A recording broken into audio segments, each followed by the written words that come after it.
Welcome to KNS. సముద్రం యొక్క అలల్లాగానే మనిషి జీవితంలో అవకాశాలు వస్తుంటాయి, పోతుంటాయి. వాటిని గుర్తించి సాధించినప్పుడు మాత్రమే సమాజంలో మనకంటూ ఒక గౌరవం, ఒక విలువ అంటూ ఉంటుంది.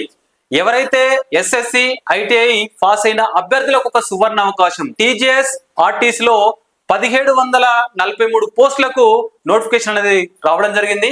మరి ఏ అభ్యర్థి అయితే జాబ్ సాధించాలనుకున్నప్పుడు మరి ఈ పోస్టుల సంఖ్య చూసి అయ్యో చాలా తక్కువ ఉన్నాయని ఎవరు అనుకోకండి. ఎందుకంటే సివిల్ సర్వీసెస్ నోటిఫికేషన్ లో కూడా కేవలం 1000 పోస్టులే రావడం జరుగుతుంది.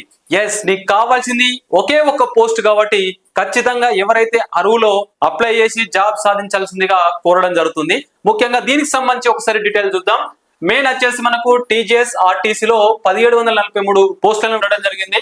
దీనిలో డ్రైవర్ సంబంధించి men candidate, women candidate. Women candidate లో 33.1% పోస్టులు అనేది ఉండడం జరుగుతుంది. అదే విధంగా శ్రామిక్ వర్కర్స్ సంబంధించి, లేబర్ సంబంధించి కూడా మెన్ అండ్ ఉమెన్ సంబంధించి కూడా పోస్టులు అనేది ఉండడం జరిగింది. వేకెన్సీస్ వచ్చేసి డ్రైవర్ సంబంధించి 1000 పోస్టులు ఉన్నాయి. అదే విధంగా ఇక్కడ శ్రామిక్ సంబంధించి 743 పోస్టులు అనేది కేటాయించడం జరిగింది. ఎడ్యుకేషన్ క్వాలిఫికేషన్ వచ్చేసి డ్రైవర్ సంబంధించి ఎస్ఎస్సి, తర్వాత శ్రామిక్ సంబంధించి ఐటీఐ క్వాలిఫికేషన్ అనేది ఉండాలి.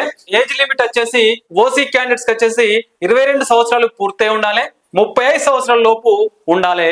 SC, ST, BC, EWS category wise చూసుకుంటే 5 years ఏజ్ రిలాక్సేషన్ అనేది ఇవ్వడం జరుగుతుంది.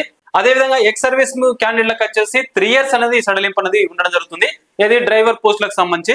శ్రామిక్ సంబంధించి పోస్టులకు సంబంధించి చూసినట్లయితే 18 సంవత్సరాలు కంప్లీట్ అయి ఉండాలి, 30 సంవత్సరాల లోపు ఉండాలి. ఎస్సీ, ఎస్టీ, బీసీ, ఈడబ్ల్యూఎస్ వాళ్ళకు 5 years సడలింపు ఉంటుంది. ఎక్స్ సర్వీస్ మెన్ కు 3 years సడలింపు అనేది ఉండడం జరుగుతుంది.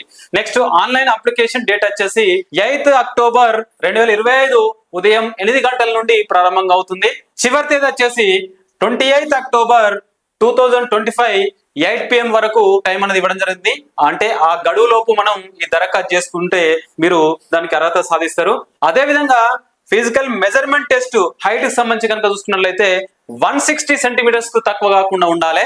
నెక్స్ట్ పే స్కేల్ వచ్చేసి డ్రైవర్ పోస్టులకు సంబంధించి 20,960 నుండి 60,080 రూపాయల మధ్య మనకు జీతం అనేది వచ్చే అవకాశం ఉంది.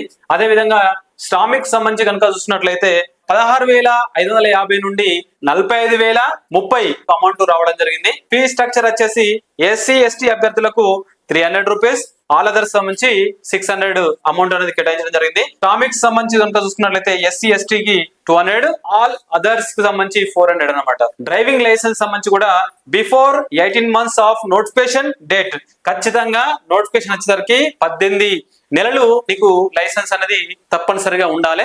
అట్లా ఉంటేనే నువ్వు ఎలిజిబుల్ కావడం జరుగుతుంది. ఇది ఒక సువర్ణ అవకాశం, ఒక గొప్ప అవకాశంగా భావించండి. ఎవరైతే ఎస్ఎస్సి పాస్ అయిన వాళ్ళైనా, ఐటీఐ పాస్ అయిన వాళ్ళైనా ఈ గొప్ప అవకాశాన్ని, పోస్టులు తక్కువనే అని ఆలోచించకుండా నీకు కావాల్సింది 1000 పోస్టులు కాదు, 10,000 పోస్టులు కాదు, కేవలం నీకు కావాల్సింది ఒక పోస్ట్ మాత్రమే. ఆ ఒక పోస్ట్ కోసం నువ్వు ప్రయత్నం చేస్తే తప్పకుండా సక్సెస్ సాధించే అవకాశాలు ఉంటాయి. మరి ప్రయత్నం లేకుండా సక్సెస్ అనేది ఎప్పటికీ రాదు, గుర్తుపెట్టుకోండి. ప్రయత్నం చేయండి, గెలవండి.